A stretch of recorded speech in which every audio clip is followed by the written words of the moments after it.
Let's start with a question. Do you actually care about the overall health of Guild Wars 2? If the answer is no, then it doesn't really matter what happens in the game and you're just playing out of habit or playing just to play. If the answer is yes, well, then things start to get interesting. We recently saw a balance patch or a preview of a balance patch that in essence nerfed basically everything. And while it's interesting to see the community crash out over this, various videos being made, various Reddit posts being made, and so on, ultimately, I think that not only does the game need some reining in, it probably still needs more. I recently have shifted my philosophies. I went from the camp of full Urson way, as some of us veteran players like to call it, and shifted to a more modest approach. And by modest, I mean that the game should be significantly harder than it is. It reminds me of the difference between a game like Last Epoch and Path of Exile, where Last Epoch, you just slam through maps, you speed clear them, enemies are basically no threat. And in Path of Exile, there is significantly harder bosses and significantly more dangerous environments. But we're not talking about that. We're talking about a shift, adjusting Guild Wars 2 from the former to the latter. And the thing is that it doesn't really change the game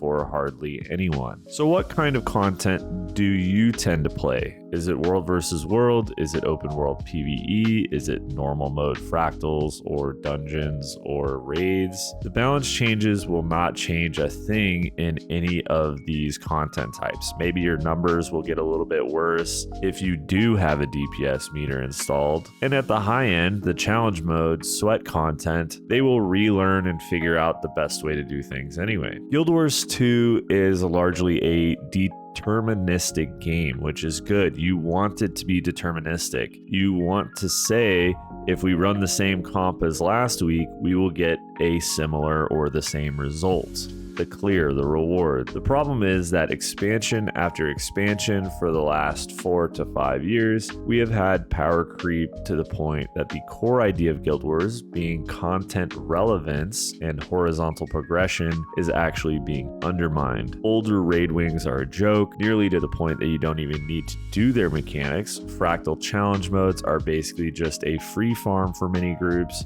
where fan favorite fights like I at Sunqua Peak literally get burned and phased before anything even happens. The game has become entirely too easy that there is no difference between killing a challenge mode fractal boss or a random meta event in the open world. The threat and danger level at these power levels that we have now makes content boring, which is why I'm absolutely happy to see things getting nerfed for the first time in a long time. And I hate to break your heart if you're unhappy about the balance, but I hope that they take it to another level. I think that we can go for another 20% or more nerf across the board. And why do I say that? Because otherwise the game isn't really worth playing. For all of my Unk status 1000 people who are in their mid 30s just like me, do you remember games back in the day when you would find a PC Gamer magazine, or you would go to some shoddy website to look up cheat codes for your favorite games? It was fun doing those things and being like an absolute menace to society in those games. But at some point it got boring because there was no danger.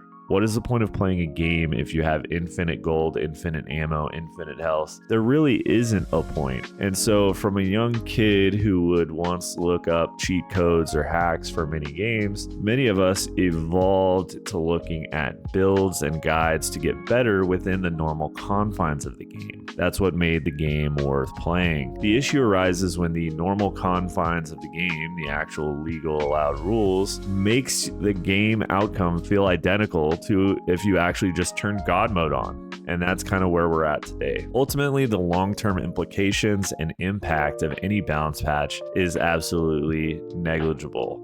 The balance team, believe it or not, does know what they're doing. The game, with its disgusting amount of feature bloat, elite spec bloat, interaction bloat, makes it hard for the balance team to hit every nail every patch. And sometimes they do make mistakes, or there are unintended consequences that happen or bugs that happen. That is a fact of life. But the biggest reason why I think it's actually good to see these kinds of nerfs and the willingness to try to rein these numbers in is that the game might not be as dead as I originally thought it was. You see, the game cannot and will not survive in a state where everything is OP.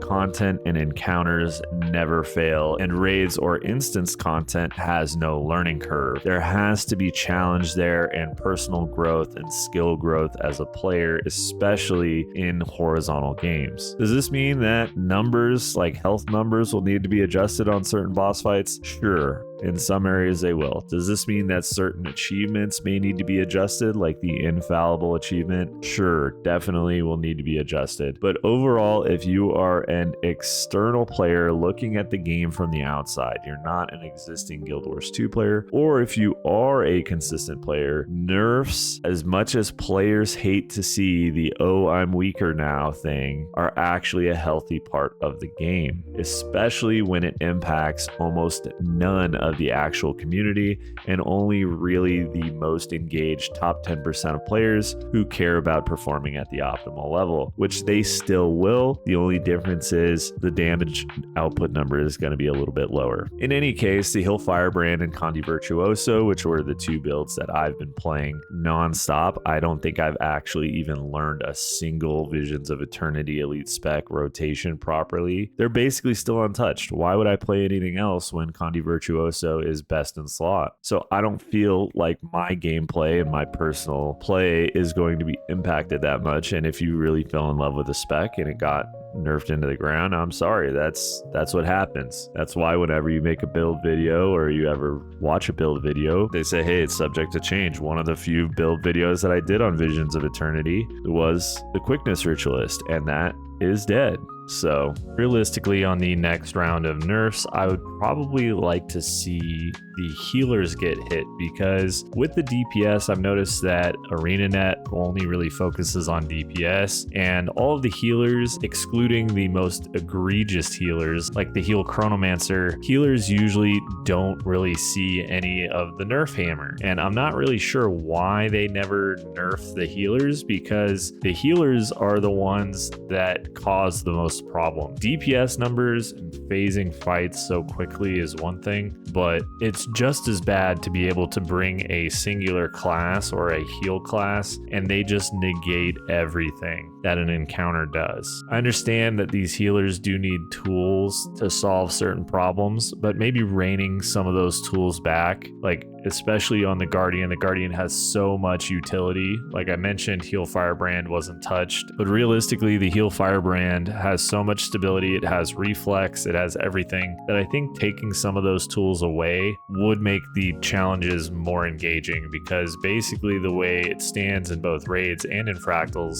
is you have your DPS numbers pumping Omega hard, and then you also have your healers being able to mitigate everything with no problems. So whether it's the DPS that is causing the problem and being able to phase and kill encounters before they're threatening, or whether it's the healers that are the problem that can just out heal whatever damage does get done, it turns everything into kind of a stack in a ball, boring gameplay loop. But as I close out this video, it has been a while since I did a long form thoughts video. The background footage on this video is me playing on my hardcore account, which is kind of what my main focus has been. But I wanted to shout out all my members on my channel. I know you guys haven't been getting your running credits every video. Last couple of videos were kind of short and to the point type, but I didn't forget about any of you, and I really appreciate your support. So if anyone has any thoughts or comments, agreements, disagreements, drop them in the comments section. You could disagree with me all you want. It's all good. Make sure you like, subscribe, do all that stuff. And lastly, I want to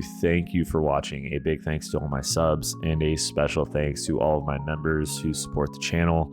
Thanks again, and I will catch you on the next one. Peace.